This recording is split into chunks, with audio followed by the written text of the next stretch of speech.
રાજકોટ લોકસભા બેઠકના ભાજપના ઉમેદવાર અને કેન્દ્રીય મંત્રી પુરુષોત્તમ રૂપાલા દ્વારા રજવાડાઓ અને ક્ષત્રિય સમાજના મહિલાઓ વિરુદ્ધ કરાયેલા અભદ્ર ટિપ્પણીનો મામલો પ્રતિદિન ઉગ્ર બની રહ્યો છે. ત્યારે હવે વિવાદ મામલે વિરોધ તાલુકા અને ગ્રામ્ય કક્ષાએ પહોંચ્યો છે, જેને લઈ આજરોજ 5 એપ્રિલે બરવાડા મામલતદાર કચેરી ખાતે બરવાડા શહેર અને તાલુકાના ક્ષત્રિય સમાજના યુવાનો અને વડીલો મોટી સંખ્યામાં ઉપસ્થિત રહ્યા હતા.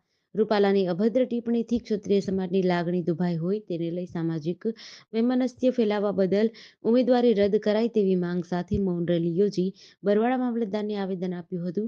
બરવાડા મામલતદાર CR પ્રજાપતિએ આવેદન સ્વીકારી ઉચ્ચ કક્ષા સુધી રજૂઆત પહોંચાડવાની બાંહેધરી આપી હતી. ક્ષત્રિય સમાજ દ્વારા કરાઈ રહેલા વિરોધની દિવસે ને દિવસે તીવ્રતા વધી રહી છે, જેને લઈને રૂપાલાની મુશ્કેલીમાં વધારો થઈ શકે છે. ગત દિવસોમાં પરસોત્તમભાઈ રૂપાલા દ્વારા કરવામાં આવેલા ક્ષત્રિય સમાજના બેન દીકરીઓ માટે અભદ્ર વર્તન, અભદ્ર ભાષાનો ઉચ્ચારણ થયો હતો. તે અંગે આજરોજ અમે બરવાડા મામલતદાર કચેરીમાં નિવેદન આપવા આવેલ. અમારી માંગણી માત્ર ને માત્ર એટલી જ છે કે તેમની ટિકિટ રદ થાય, તેમની ઉમેદવારી રદ થાય અને આવી ભૂલ બીજી વાર બીજા કોઈ પક્ષ કે પાર્ટીના ઉમેદવાર ન કરે તે અંગે અમે આ રજૂઆત કરવા આવેલ.